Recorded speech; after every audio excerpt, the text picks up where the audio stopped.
New beauty brands launch all the time, and they generally do all the same thing. They make the same products, they use the same packaging, they rely on the same business model where you sell your products all the time through your website or through retailers.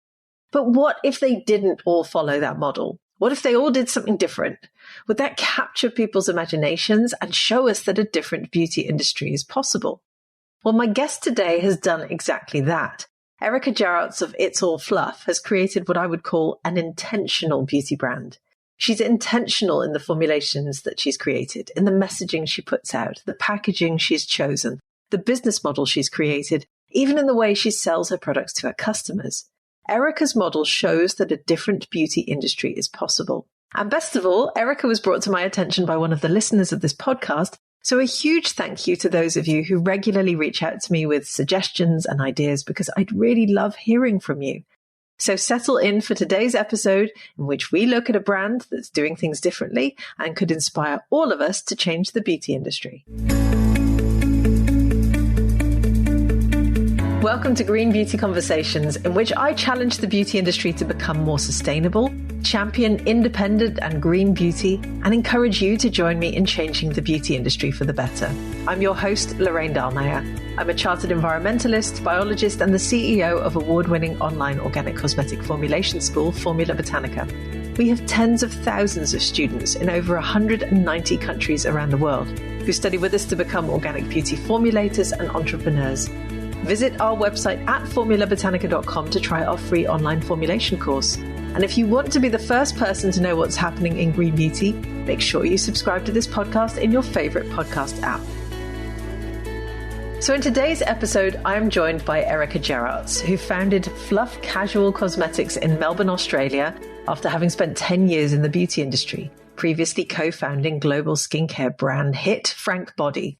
She thinks that makeup is great, but not essential, and that the idea of skincare and makeup as a form of self-expression and taking care of oneself is a beautiful thing that should be celebrated and never exploited. Fluff was created in 2018 as an antidote to the current beauty industry narrative. For anyone who thinks that the world doesn't need more products, just better products, and responsible, transparent messaging. Erika is also the host of the Pretty Hard podcast, which is all about discussing what we feel when we think about our relationship to beauty, what we've been and are currently influenced by, what we're trying to change, and finally, how hard it is to run and consume a beauty brand in today's digital age. Hi, Erika. How are you doing today? I'm well, thanks. How are you? I'm good, and I'm really pleased you're here because I'm so interested to hear your story, and I'm so pleased that our listeners get to hear your story. So let's get stuck into the story itself. So you run a company called It's All Fluff. What do you do? It's always funny explaining to people, or if they ask for my elevator pitch, because I say that I want to sit down with them for 3 hours and tell them about my life story and my journey or my relationship with beauty and how we arrived at Fluff. But essentially, we are a casual cosmetics company is what we like to call ourselves. We operate on a drop model in that our website is only open 4 times a year for 7 days each time, selling our refillable compacts in makeup. So we only have 2 SKUs, a bronzing powder and a lip oil, and we ship them around the world. And we've been going for just 7 years now. Just 7 years. Well, I'm sure those 7 years have been packed. Yes. Packed full of lots of adventure. Well, let's talk a bit more about your backstory. Maybe not 3 hours, but let's talk about how you came to what you do. You know, how did you get to the stage of launching It's All Fluff? What's your story? Totally. So I struggle with identifying or saying that I'm a beauty founder. I've never been specifically obsessed with beauty or makeup, but I'm very obsessed with people and with brand. So my background is that I am a copywriter. I studied journalism, always wanted to write, love storytelling. And I say that now makeup is really just the vehicle for me to tell stories.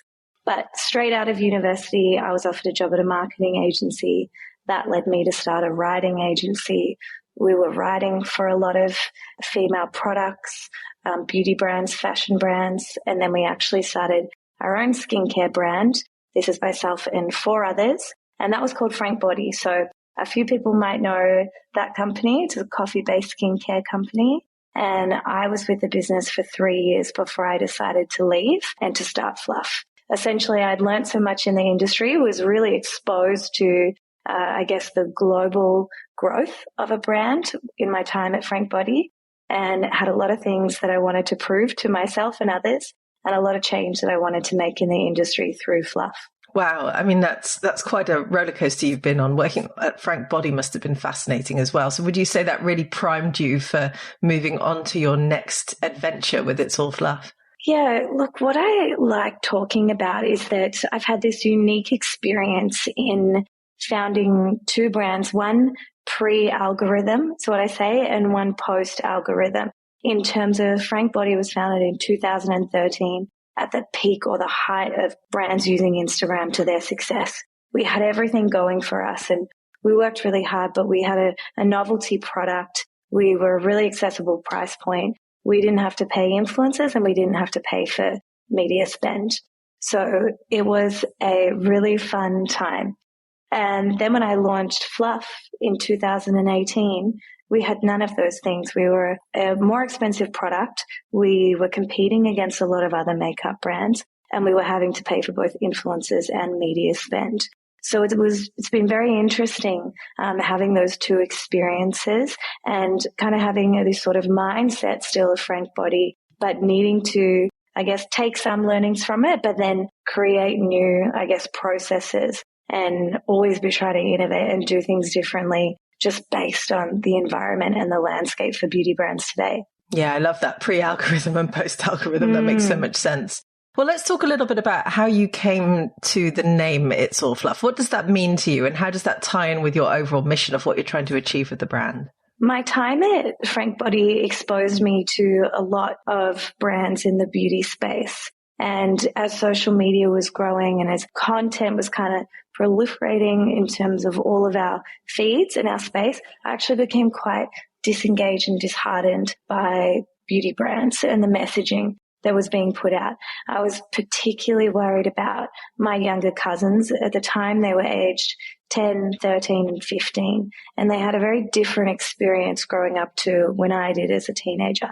And while I still had some, I guess, influences that weren't that great in terms of messaging in the beauty industry, I was deeply concerned for my cousins and the messages that they were exposed to.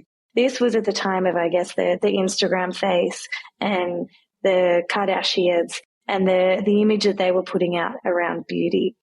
And what I really wanted to get across was this idea that while makeup is great, it's not necessary. It's just an essential, which is where the word fluff comes from.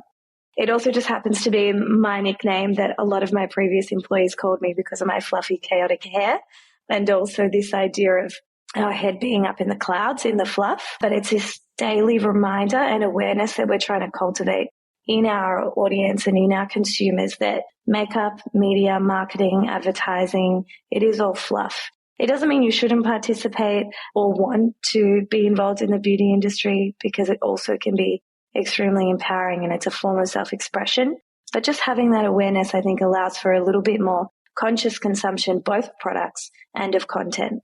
I love that. Well, let's talk a bit about the conscious consumption of products. What you already alluded to it earlier. Can you talk us through how many products you sell at Fluff and what they are? Yeah, so our two main SKUs are our bronzing powder and our lip oil. The bronzing powder has 4 shades, which we developed with our community, which is an interesting story in itself. And then the lip oil has 5 shades. We're about to release a 6th shade. So when I first started the brand, I really wanted to bring makeup back to these foundational products without ever creating a foundation product. And my reasoning there was that there is enough beauty brands, I think, creating foundation products in terms of high coverage, trying to conceal blemishes or lines or all these negatively geared words that we use in the beauty industry. And I wanted to create products that maybe added some warmth to the face, but never tried to mask the inherent complexion of an individual. We really wanted Fluff to be a brand and products for, in particular, the girl that likes to get ready quickly, that isn't obsessed with beauty, but still does like to participate. So we have this saying that's really landed with our customer that it's okay to feel more with makeup so long as you don't feel less without it. And I think our products really speak to this idea. They're almost a transition product. So it's not such high coverage or payoff that you don't recognize yourself when you're not wearing it. It's a really nice transition or in between product.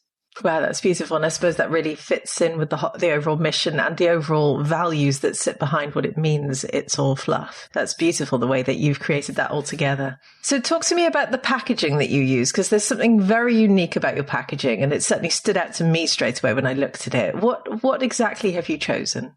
Yes, so our compacts, they're called cloud compacts because they're shaped like a cloud, and they're made of a material called Zamac, which is a mix of metal alloys. When I started Fluff, or when we were starting to research the brand, and we spent about 2-3 years really looking at our customer, what they were consuming, what we felt like was missing within the industry.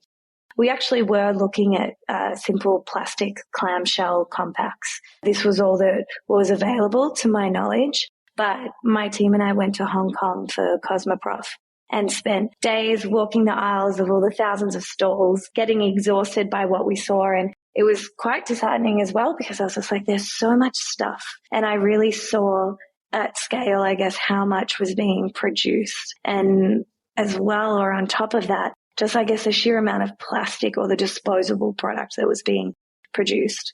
I was very fortunate to meet a manufacturer who had this material, this Zamac, which I loved. And I had seen this niche beauty brand, Kia Weiss, which is a Danish brand. It's not so niche anymore. But at the time, not many people knew about it. And she was using this Zamac material, which I loved. And I asked them if we would be able to use that material within our own design. It was a very expensive decision. Metal is much more expensive than plastic, but one that we're so happy we made. And it's one that until you receive Fluff and you hold it in your hand, you don't realize how special it is, and that the weight of that product makes it feel like something more substantial, something that you do want to keep and hold on to. The material itself and then the design really speaks to one of our references, which isn't trying to predict the future, but rather look back on the past and design that was meant to have longevity. So we reference a lot of Art Deco jewelry pieces and cigarette cases, or the types of objects that women wanted to display or wanted to have on the table when they were with friends, or had on their vanity at home, really extensions of themselves and their values, and perhaps heirlooms that they might pass on. And that's what I get excited about. I think that's so beautiful. And I think that will resonate a lot with the people listening to this podcast today. And you've gone beyond that as well, because you haven't just got this beautiful packaging that really means something and has a place of pride on your makeup counter, but you also have gone into refill models with that. So how did that come about, and how does that work exactly? Yeah, so the original compact wasn't refillable. Again, it just wasn't something that we had thought about, and I would say neither the industry had thought about. And it wasn't until we started developing additional shades of our bronzing powder and the first development of our lip oil that I realized that we had created this beautiful Zamac compact that people could have for a long time, because it didn't break or it didn't wear and tear. And so when customers were getting to the bottom of their pan, they didn't want to throw it away. And I simply told this sort of dilemma to our manufacturer, and they said, well, we could make it refillable because we have to put the pan in there originally. That was a simple solution, in that inserting a magnet at the bottom of the compact, and then it allows the customers to just refill whenever they need and swap out colors should they wish as well.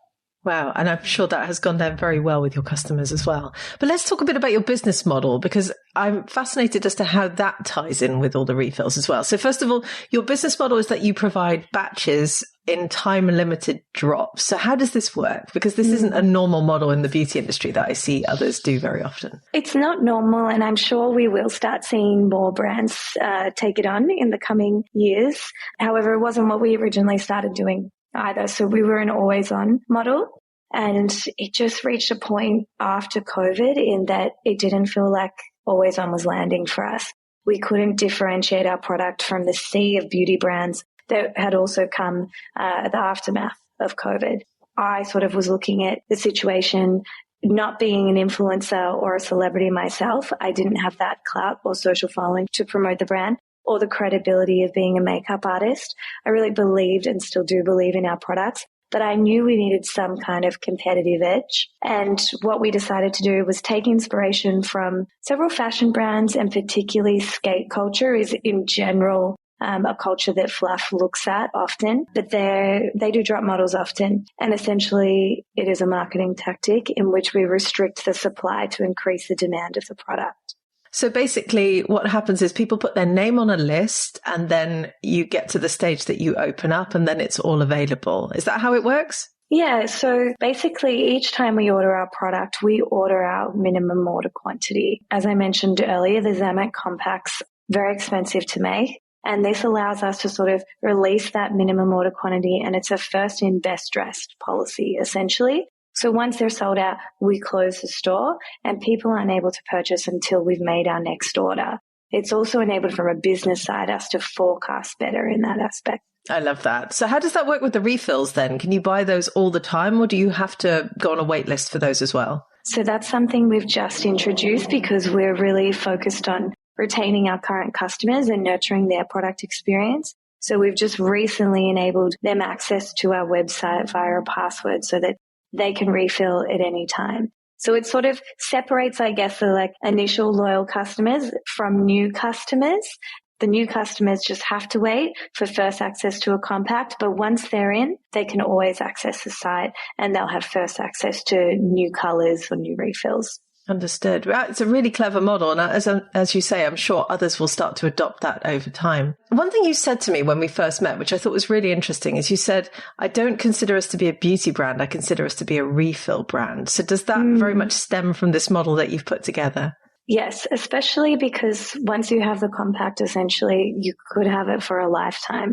There's no reason for you to purchase another one unless another arm of the business is essentially collaborations with artists on the compacts or collaborative colors of the refills. So for me, it's like, how will the customer stay with Fluff? What is the lifetime value for them? How can I keep them engaged? And so it is through continual refill purchases. And we look at that both in experimenting or trying new colors, but also, I guess, just trying to be that one key product that they use. And that's an interesting thing because in beauty, women typically aren't as loyal to lip products as they might be, say, a foundation product or skincare in particular, where they can get quite picky. With lip products, I find that women have multiple lip products and they will swap and change. Perhaps that's because it's typically a lower price point, but I think all it takes for them to change or to try something new is a friend to show them their lip oil or for them to hear about it and they might have different ones. So we're trying to, I guess, encourage our customers for Fluff to be their base and their foundational lip product that they always have, and maybe they try other ones on top of that. I love that. And something else you talked about was the fact that you want people to basically put the compact on the table and for it to be a talking point. And that's, I suppose, a way of spreading the brand through word of mouth as well. That's a really clever concept, but I suppose that's only possible because of the packaging and the model that you've chosen then. Definitely. And it's not something that, I guess I had the foresight to be like, this is beautiful and looks very different to other lip balm products. But all you have to see or think about is that if you were to have your chapsticks or your Blistex or your Paw Paw on the table, everyone knows what that is. There's no reason to sort of comment on it. But when you see the Fluff lip oil, this beautiful silver metal object on a table, it looks like jewelry or it looks like this sculptural piece of art. People are drawn to it as a conversation starter. A lot of people use it as like a fidget in their hand because of the way the compact slides open instead of open and closes on a hinge. So there's so many points of conversation, and it really, for us, we say it's like wearing not your heart on your sleeve, but your heart on your face or your lips. When you wear Fluff or you're a Fluff customer, you're talking about the values you have, not just around product formulations or perhaps plastic-free packaging, but also about the messaging of the brand, which is very much around less is more and not being defined by the external appearance. But we like to think of beauty more as sort of this attitude and feeling, which every brand will say, but it's something that we're really trying to explore with the conversations with our audience. Yeah, it's very intentional what you're doing, and I think that's absolutely beautiful. Is it hard to cater for enough skin tones when you have a smaller range? Yeah, so our bronzing powder is a really interesting one. We originally launched with one shade to the Australian market, and we launched with, I guess, the budget that we had in terms of shade development. And as soon as we knew that we had to create new shades, I had a choice of essentially picking a Pantone book or sending our manufacturer competitor shades and saying, do this, or talking to our customer base and then just the consumer base, people who hadn't bought from Fluff, and saying, what do you actually need from a bronzing powder? I didn't want to make that decision for people that didn't have my skin tone. So we reached out and worked closely with a few of our community members to develop the next 3 shades, which is a lot smaller than other brands, and really interesting that Fluff has never received criticism around our shade range. And I think that's because the darker shades per se are so different from what you would find from other brands. Our 3rd and 4th shade are a sort of soft orange and a bright orange. And so this was a really interesting exploration of color theory. Whereas you might look at a lot of other brands who simply do darker shades of brown. We worked with our community to understand that when you apply an orange blush or bronzer to those areas where the sun would naturally hit, that is the warmth color that you're trying to achieve, the orange combined with a natural skin tone. So it was really fascinating, and it also allowed us to, I guess, offer those 2 orange shades as blushes to our existing customer base too. Yeah, I love that. I mean, community engagement is everything, really. And I think often it's something people are scared of doing. But when you reach out to people to ask them for their opinion, they will help you make your business and your products better. And it sounds to me like that's exactly what Definitely. you've done. Yeah, we're about to do another big customer survey, which is me sitting on calls for an hour or so with a large group of customers. And I love it. Like, it can be a big amount of time spent and can feel a bit tedious, but I think it's really good as a founder to sense check your vision or your assumptions about the brand, because sometimes it goes in a direction that you might not have thought it would go in.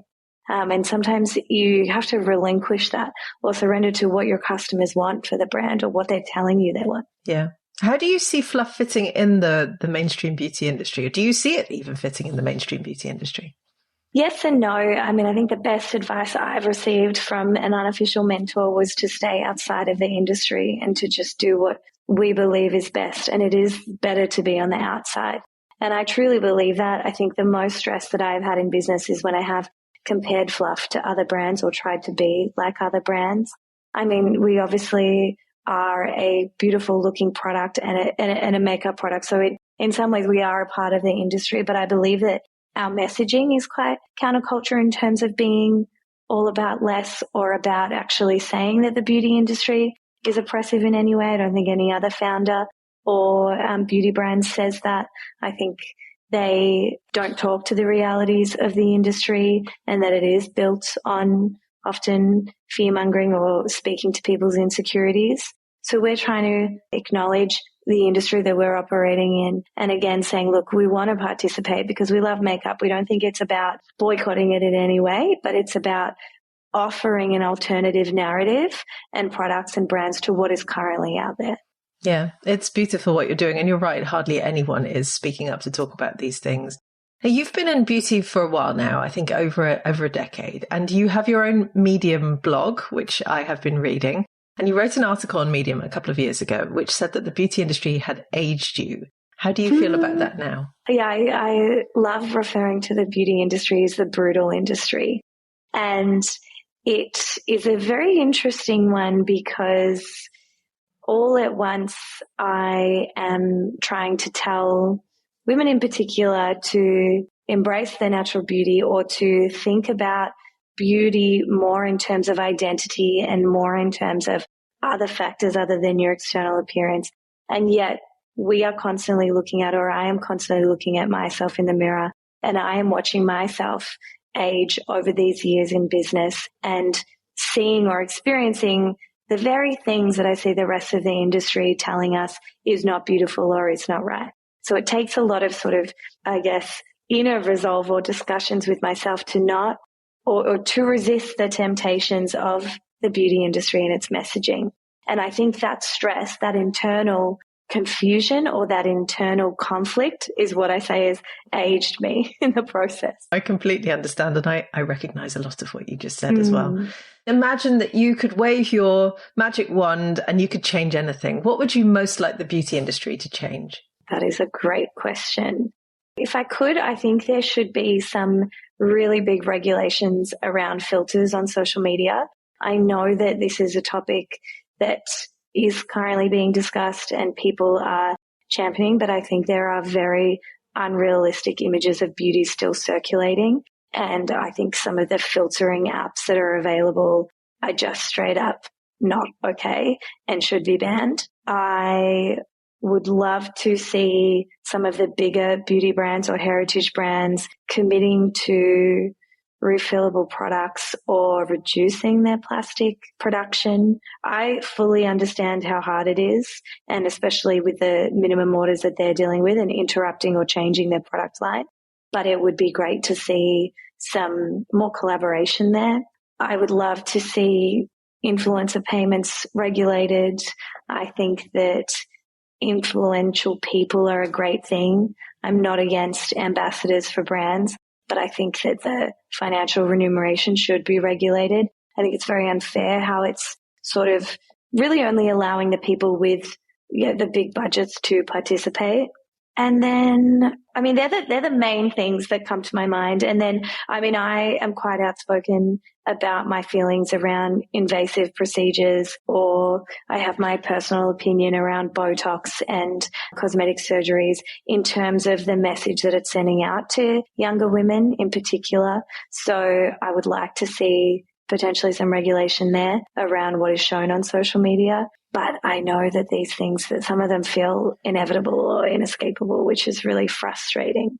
Yeah, well, I think those are all very valid points. And who knows, maybe over time they will start to become reality. What is your big vision for Fluff? Where would you like to take it?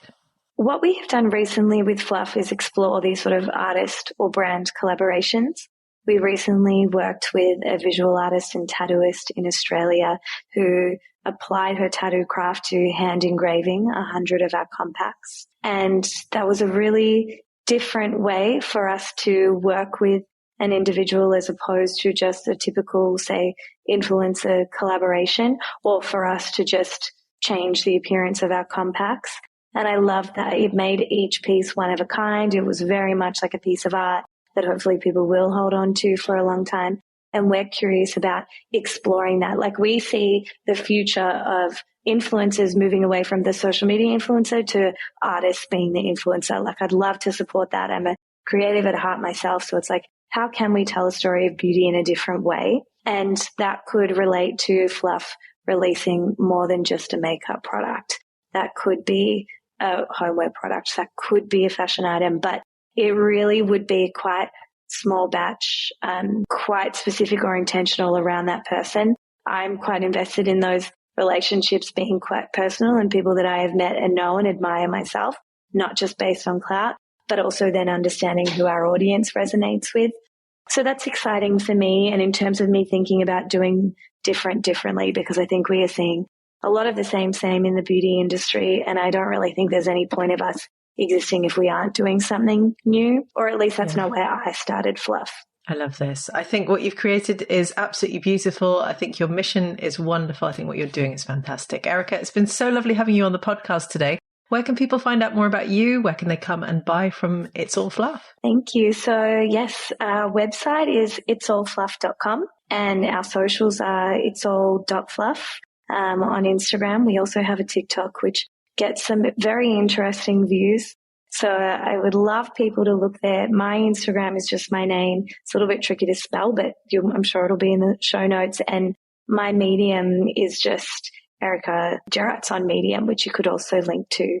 And I think I really am passionate about people reading those posts, because I really do talk about these sort of ideas that beauty is so much more than makeup, as well as our podcast, which is called Pretty Hard. And that is all about discussing our relationship to beauty and the influences over time and the common experiences of different people.